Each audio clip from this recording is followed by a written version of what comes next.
Crilly McDonald Herrera, soy interna de la Universidad Autónoma de Centroamérica y hoy les vengo a hablar sobre apendicitis aguda. Un poquito lo que es el cronograma, les voy a hablar sobre la definición, las generalidades, la epidemiología, la etiología, la clasificación, la patogenia, el diagnóstico, los sistemas de puntuación, los exámenes complementarios, apendicitis aguda de menores de 1 año, algunos diagnósticos diferenciales, el tratamiento, el pronóstico y algunas complicaciones y la bibliografía. Entonces, ¿qué es la apendicitis aguda? Es la inflamación del apéndice secal, que también es denominado apéndice vermiforme. Algunas de las generalidades que tenemos que saber es que el apéndice es un órgano tubular ubicado en el ciego. Él va a desempeñar un rol inmunológico al producir la inmunoglobulina A y va a actuar como reservorio de bacterias beneficiosas para el intestino.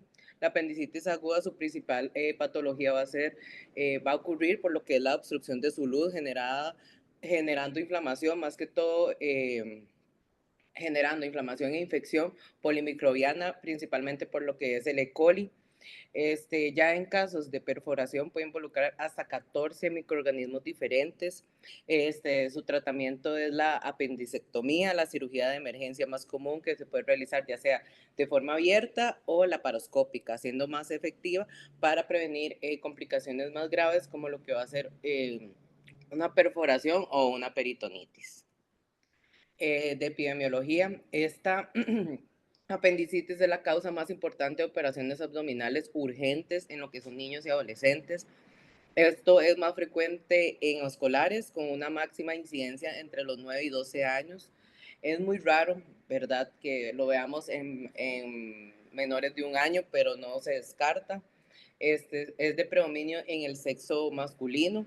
Los residentes que están en áreas rurales o en países menos industrializados tienen un menor riesgo de padecer esta enfermedad que aquellos que viven en ciudades y naciones con más desarrollo industrial, por lo que se relaciona con la dieta pobre, ¿verdad? Un poquito de lo que es la etiología. Es una inflamación causada principalmente por lo que es la obstrucción de la luz apendicular, que puede ser provocada por un fecalito, por una hiperplasia linfoide, por algún cuerpo extraño, una infección parasitaria como una ascaris o una enfermedad que pueda alterar la motilidad, como lo que es una fibrosis quística o un hilo meconial. En los niños, la causa más común va a ser por una hiperplasia linfoide. La obstrucción va a generar moco y va a aumentar lo que es la presión intraluminal y va a hacer un daño progresivo de la mucosa, lo que va a permitir una invasión bacteriana de la pared de la pared del órgano, entre otros microorganismos más frecuentes, la E. coli, la Pseudomonas aeruginosa, el streptococcus. También se han aislado algunos virus como lo que es el adenovirus, el rotavirus. Este proceso infeccioso puede evolucionar, ¿verdad? Como lo dije anteriormente, hacia complicaciones como lo que es una perforación o una peritonitis si no se trata oportunamente. La clasificación de la apendicitis, tanto en términos anatómicos como clínicos, ¿verdad? En lo que es la anatomía patológica se reconocen como 3 estadios, ¿verdad? Que es la apendicitis aguda, temprana o inicial, que también la llamamos simple, que es caracterizada por una inflamación sin necrosis. También tenemos una apendicitis aguda supurativa, donde hay acumulación ya del pus, y ya lo que es la apendicitis aguda gangrenosa con necrosis, que ya es más posible que haya alguna perforación.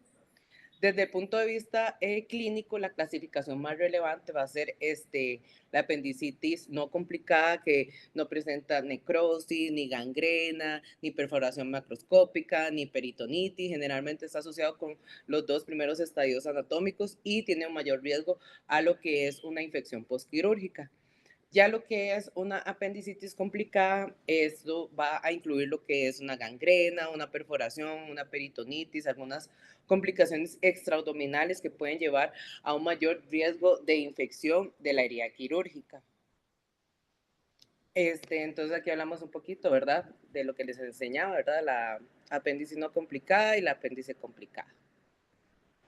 Ahora vamos con las fases. En la fase 1, ¿verdad? La conocemos como congestiva. Alguna de las características va a ser que va a tener una inflamación en la submucosa, la macrosómica va a estar normal, puede tener hiperemia, edema, congestión de la serosa, alguna reacción del tejido linfoide. En la fase 2 se conoce como la supurativa. Va a haber un aumento de la presión intraluminal, va a haber una ulceración de la mucosa, puede haber ya más proliferación de bacteriana y compromiso vascular. Ya en lo que es la fase 3, la conocemos como gangrenosa o purulenta. Ya hay un gran componente inflamatorio, como vemos en la imagen. Va a haber exudados purulentos, van a haber microabscesos, la apéndice ya va a estar distendida y rígida. Este, en la fase 4 ya es cuando nuestro apéndice ya está perforado, ¿verdad? Ya hay una perforación de lo que es la pared apendicular, va a haber una liberación del material a la cavidad abdominal, puede haber una peritonitis ya sea localizada o difusa, o un plastrón o un absceso pendicular. Entonces, hablando un poquito sobre la patogenia, ¿verdad?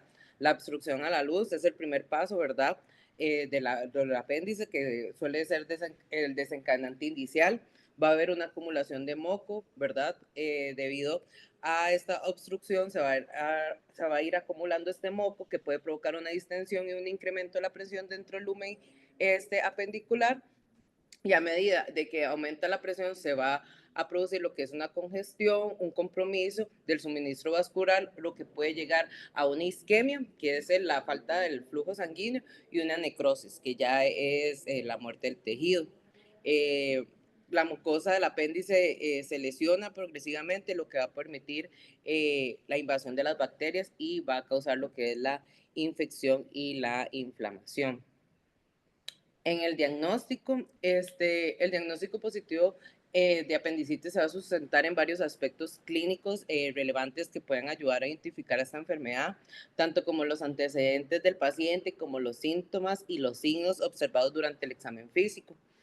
Algunos de los antecedentes de interés puede ser el estreñimiento crónico, que puede contribuir a lo que es a la formación de los fecalitos, que van a bloquear lo que es el lumen del apéndice, una dieta baja en fibra, la ausencia habitual de lo que es los vegetales y otros alimentos ricos en fibra, van a favorecer igual a lo que es la formación de fecalitos y a la alteración del tránsito intestinal. Un parasitismo intestinal, las infecciones parasitarias pueden llegar a causar lo que es la obstrucción apendicular. Las enfermedades infecciosas recientes o activas, ya sean virales o bacteriales, pueden predisponer a lo que es la inflamación en sí del apéndice, y también la fibrosis quística, que aumenta el riesgo del apéndice debido a la viscosidad de las secreciones y a la posible obstrucción de lo que es el lumen apendicular. Hablar un poquito de los síntomas y signos principales, bueno, lo que es más que todo el dolor abdominal, ¿verdad? Es el síntoma más importante y constante, ¿verdad? Empezando en el epiogastrio, en la región periumbilical, localizándose más que todo en el cuadrante inferior derecho o en la región ilíaca derecha. Ese dolor va a ser constante, va a empeorar con el movimiento, se va a aliviar cuando el paciente esté en reposo. También anorexia, ¿verdad? Es muy frecuente que se presente con dolor abdominal, las náuseas, el vómito, siguen al dolor en secuencia, aunque las primeras horas pueden estar ausentes. Lo que es la triada de Murphy, ¿verdad? Que es el dolor abdominal, las náuseas y el vómito y la fiebre. En ese mismo orden, ¿verdad? Es caracterizado el cuadro clásico, que empieza con el dolor abdominal, luego con lo que es las náuseas y el vómito y con la fiebre. Algunos también de los signos importantes, ¿verdad? La cara del paciente, ¿verdad? Que va a reflejar ese dolor, especialmente en casos más avanzados. La posición, ¿verdad? Del paciente, ellos van a estar así como flexionados. En una posición de cúbito lateral derecho, ¿verdad? Si el niño está inquieto, se resiste de manera exagerada al examen, es muy probable que es menos probable que se trate de una apendicitis. También hay pacientes que caminan encorvado, ¿verdad? O negarse a moverse por el mismo dolor. En los niños hay mucha dificultad para caminar o saltar debido al mismo dolor. La taquicardia puede estar presente más que todo si el paciente no está teniendo fiebre. En el examen abdominal aparece quieto, ¿verdad? Sin seguir los movimientos respiratorios, hay dolor a la palpación en el cuadrante inferior derecho, hay una hipersensibilidad, una contracción muscular involuntaria, dolor a la descompresión y también hay mucha disminución de los ruidos intestinales. También hay que hacer en el examen rectal, en algunos casos pueden mostrar el dolor del lado derecho o la presencia de un tumor doloroso si el apéndice se encuentra en la posición pélvica. Ahora, unos sistemas de puntuación, ¿verdad? Esto sirve más que todo para el diagnóstico como herramientas útiles, ¿verdad? No es como que solo vamos a usar el sistema de puntuación y ya es una apendicitis, no. Esto nos va a ayudar a tomar decisiones clínicas, especialmente más que todo que son niños. Vamos a tener el Alvarado Score, que esto va de 0 a 10 puntos. Si tiene menos de 5, hay una baja posibilidad de que tenga apendicitis, pero si es mayor o igual a 7, tiene una alta posibilidad. Este sistema es uno de los más conocidos, ¿verdad? Se basa en los sistemas y signos. También tenemos el Pediatric Appendicitis Score, ¿verdad? Que es menor de 4, es baja la posibilidad, y si es mayor o igual a 7, hay alta posibilidad. Esto es desarrollado específicamente para la población pediátrica, ¿verdad? Que incluye factores que suelen ser más relevantes en los niños. También tenemos el ARIS, ¿verdad? Que si es menor de 5 hay baja posibilidad de apendicitis y mayor de 9 hay una alta posibilidad. El inconveniente aquí es que ellos van a incluir lo que es la proteína C reactiva como parte de la puntuación. Es un examen que no siempre está pues, disponible en los servicios de urgencias. Bueno, más que todo, no sé si llevan al niño tal vez a un EVAIS o algo así, ya en el hospital sí podemos hacerlo. Ninguno de estos sistemas tiene suficiente valor predictivo para garantizar si un paciente tiene o no con certeza una apendicitis. Eso es como un uso recomendado, como una guía orientada. Entonces aquí un poquito hablarle sobre lo que es la escala para el diagnóstico de Alvarado, ¿verdad? La escala asigna puntos a diversos síntomas o signos y hallazgos de laboratorio. La puntuación total es de 10, ¿verdad? Y según el resultado se puede estimar si tiene la posibilidad o no de tener la apendicitis.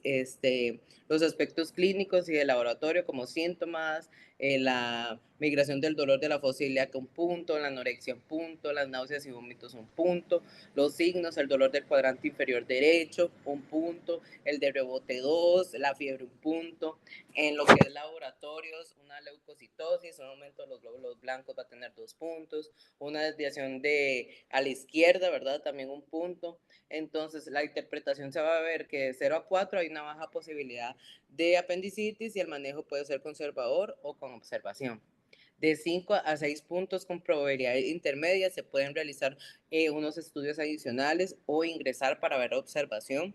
Ya de 7 a 10 puntos hay una alta posibilidad de tener apendicitis, entonces generalmente pues ya en este caso se va a realizar una apendicectomía urgente. Algunos de nuestros exámenes complementarios vamos a tener el hemograma, puede haber un aumento de los glóbulos blancos indicando infección o inflamación. En el leucograma igual una elevación de neutrófilos, sugeriente que hay una infección bacteriana que es muy común en lo que es en la apendicitis. Una glicemia no va a ser muy específica, ¿verdad? Para apendicitis, pero va a ser útil para poder evaluar el estado metabólico del paciente. Una gasometría no es una prueba de rutina, pero puede ser muy útil más que todo en pacientes que tengan complicaciones como lo que es una sepsis. En lo que es en la imagen, el ultrasonido abdominal, podemos ver lo que es el engrosamiento de la pared y la distensión de la luz. Es el estudio inicial más común en los niños, que no es invasivo y no es sin radiación. La radiografía está en desuso ya que es muy poco específica. La tomografía o la resonancia, esto más que todo se va a usar en países muy desarrollados y también aquí en los centros privados. El TAC es muy preciso, ¿verdad? Y ya una laparoscopía se utiliza ante las dudas ya en casos más difíciles, permitiendo ya el diagnóstico y el tratamiento de una vez. Entonces, el diagnóstico de la apendicitis va a combinar lo que son los elementos clínicos, laboratorios e imágenes para aumentar con certeza el diagnóstico. La clínica es el pilar del diagnóstico, está basada en la triada clásica, el dolor abdominal inicialmente perumbilical y localizado en la fosa ilíaca derecha, lo que es la fiebre, náuseas y vómitos, la sensibilidad va a aumentar al correlacionar hallazgos como el signo de Bloomer, el del SOAS o el del Robson, ¿verdad? un hemograma con una leucocitosis más de 10.000. Es un marcador muy común con una sensibilidad del 92% para poder confirmar la sospecha clínica. Puede acompañarse con una desviación a la izquierda, que es neutrofilia. La proteína C reactiva es un indicador de la inflamación aguda con una sensibilidad del 82%, aunque puede ser útil, su elevación puede tardar horas en manifestarse, por lo que se puede utilizar como un apoyo. Y el ultrasonido abdominal, ¿verdad? Como método de primera imagen de primera línea, especialmente en niños, tiene una sensibilidad del 72%, mostrando signos como el aumento del diámetro apendicular o una apéndice no comprensible o que haya líquido. Ahora, apendicitis en los niños que son menores de 1 año es raro, ¿verdad? Pero es altamente peligroso debido a su evolución rápida, a su alto riesgo de complicaciones como lo que es una gangrena, una perforación, una peritonitis, que ocurre en más del 70% de los casos. Esta gravedad se relaciona como factores de dificultad para diagnosticarla, ya que son lactantes, no pueden describir los síntomas, y los médicos o los familiares suelen atribuirle otras patologías como infecciones gastrointestinales, alguna invaginación intestinal, además que las características fisiológicas, perdón, y anatómicas en esta edad, como una pared apendicular suele ser mucho más delgada, ¿verdad? El epiplón está un poco desarrollado, por lo que que impide que formen pastrones y sistemas inmunológicos inmaduros pueden aumentar más que el paciente sea vulnerable. En muchos casos, la presentación clínica incluye signos como lo que es la obstrucción, dificultando aún más lo que es un diagnóstico temprano. Algunos de los diagnósticos diferenciales, ¿verdad? De la apendicitis, intraabdominales tenemos la gastroenteritis, ¿verdad? Por el dolor abdominal asociado a diarrea, náuseas y vómitos, alguna invaginación intestinal, especialmente en niños que son pequeños, ¿verdad? Suelen tener vómitos y heces como en jalea, así es conocido. Un divertículo de Merkel que tiene una presentación clínica similar con el dolor de neofosia ilíaca derecha, alguna perforación de una úlcera péptica, va a tener un dolor súbito y severo y va a tener signos de irritación peritoneal, una colicistitis aguda con un dolor en el epicondrio derecho que irradia hombro, también fiebre y con morfi positivo. Algunos de los diagnósticos diferenciales extraabdominales: podemos tener una neumonía del lóbulo inferior derecho, que es un dolor referido en la región abdominal asociado a la fiebre y síntomas respiratorios, alguna peronefritis, algún dolor en un flanco que se irradia a la ingle, una hematuria y fiebre, una cetoacidosis diabética con un dolor abdominal difuso con hiperglucemia o cetonuria, un herpes zóster, un dolor localizado antes de la aparición de las vesículas, ¿verdad? En el tracto nervioso, una crisis de paroncítica con el dolor abdominal que puede ser difuso por una vasoclusión. El algoritmo, ¿verdad? Para el manejo de la apendicitis en pacientes pediátricos, igualmente, bueno, primero se va a iniciar con lo que es la evaluación clínica y el examen. Si el diagnóstico es positivo, se prepara ya al paciente para lo que es la cirugía. Si el paciente es dudoso, ¿verdad? Se va a solicitar exámenes complementarios como un hemograma, una ego, un ultrasonido. Tras los resultados se realiza una revaloración, ¿verdad? Con el nuevo examen físico, y en esta etapa, si el examen es positivo, el diagnóstico es positivo, nuevamente se prepara para cirugía, y si sigue siendo dudoso, se hospitaliza, ¿verdad? Al paciente para verlo en observación, y si es negativo, el paciente se da de alta con recomendaciones pertinentes. El tratamiento, primero voy a hablar un poquito sobre lo que es el tratamiento conservador con antibióticos betalactámicos, como son las cefalosporinas o las penicilinas, que se utilizan en casos seleccionados como apendicitis no complicada, especialmente en pacientes pediátricos, en situaciones en que la cirugía no es viable de inmediatamente. Este enfoque tiene como objetivo controlar lo que es la inflamación y prevenir lo que es completamente la perforación. Sin embargo, la apendicectomía sigue siendo el tratamiento de elección, ya que ofrece una solución definitiva, reduce el riesgo de recurrencia, una complicación en un cuadro de mediano a largo plazo. El manejo no quirúrgico debe evaluarse cuidadosamente, ¿verdad? Considerando los factores como lo que es la edad, el estado general del paciente y la disponibilidad de un médico cercano para darle seguimiento.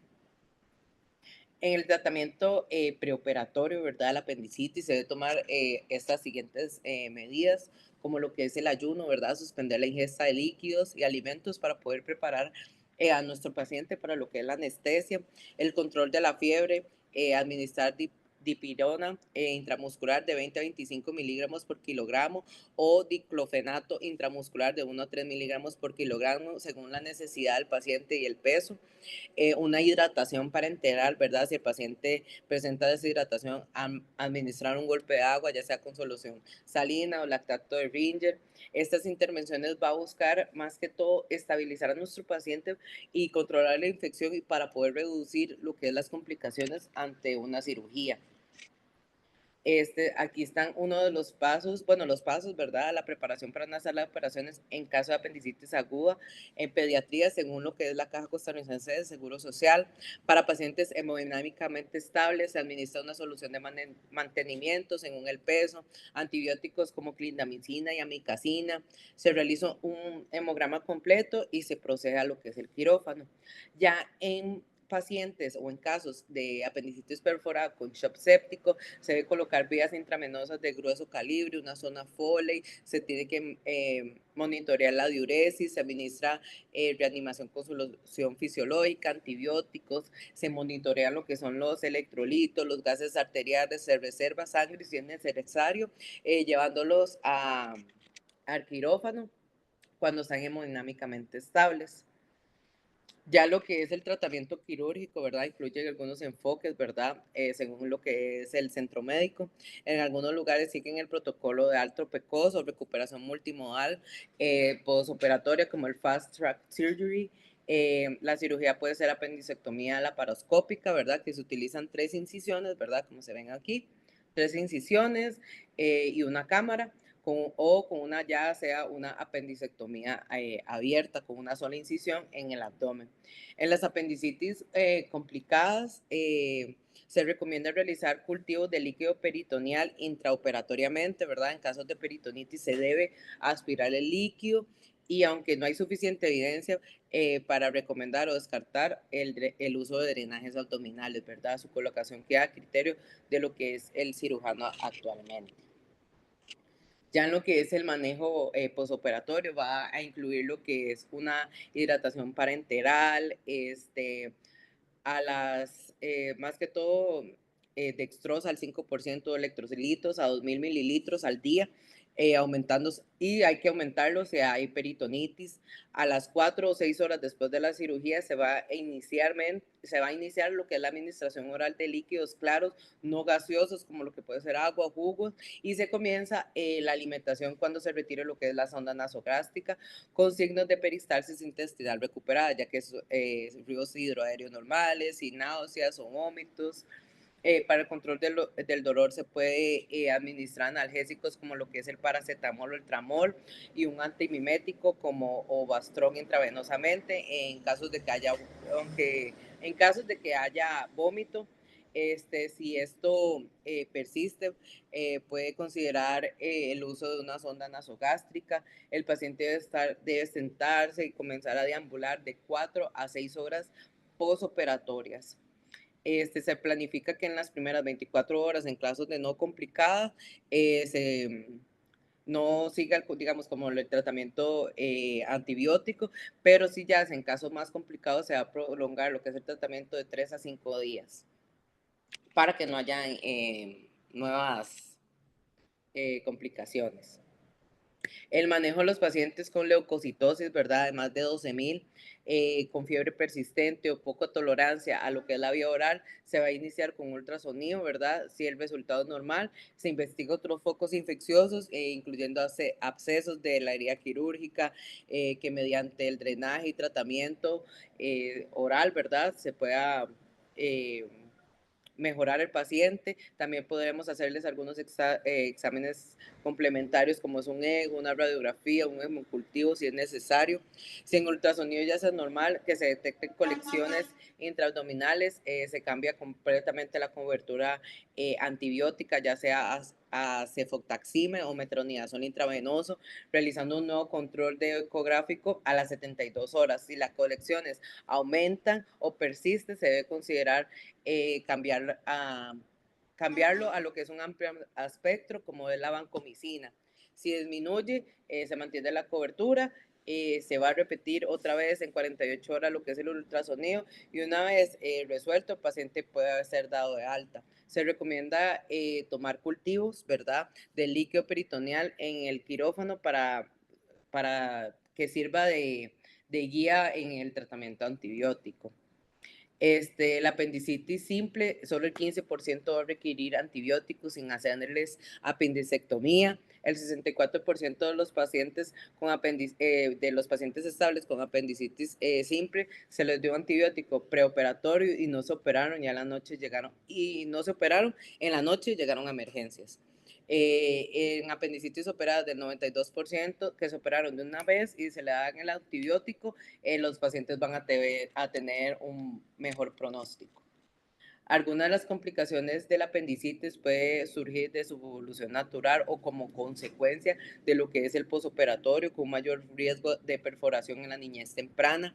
Entre las complicaciones infecciosas se pueden incluir lo que es una perforación, un plastrón apendicular, una fístula, una trombosis de la vena porta, algunos abscesos intrahepáticos, una embolia pulmonar, una sepsis generalizada, un shock séptico, una infección de la herida quirúrgica, abscesos intraperitoneales. Las complicaciones no infecciosas pueden incluir lo que es una oclusión intestinal por las vías, un hilio paralítico prolongado, un sangrado por el deslizamiento de la ligadura de la arteria apendicular y en las niñas puede haber una infertilidad femenina en futuro.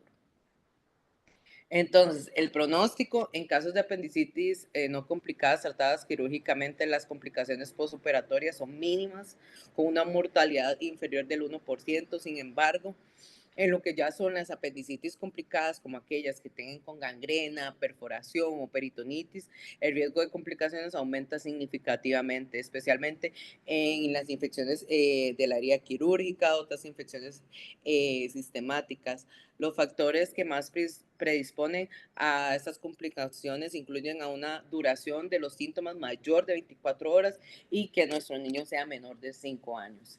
Una vez iniciado el tratamiento preoperatorio, el apendicitis puede abordarse como una emergencia en lugar de una emergencia, permitiendo programar la cirugía de manera más controlada, realizar una operación dentro de las primeras 24 horas desde que inician los síntomas, no incrementar las complicaciones, lo que va a poder facilitar una mejor planificación y una ejecución del procedimiento.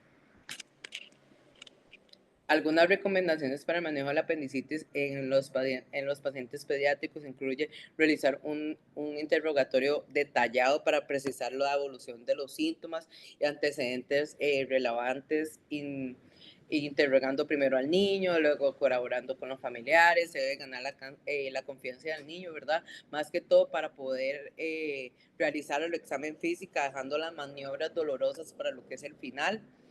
En adolescentes es fundamental indagar sobre su primera fecha de menstruación y prácticas sexuales, incluyendo también lo que es el uso de anticonceptivos en caso de diagnóstico pues dudoso, con síntomas recientes y estando clínicamente estable. Es preferible hospitalizar al paciente, suspender la ingesta oral, iniciar lo que es una rehidratación para enterar y poder realizar una reevaluación médica en horas posteriores ya para que nosotros podamos confirmar el diagnóstico antes de decidir cuál sería el tratamiento definitivo. Esta es mi bibliografía y muchas gracias por su atención.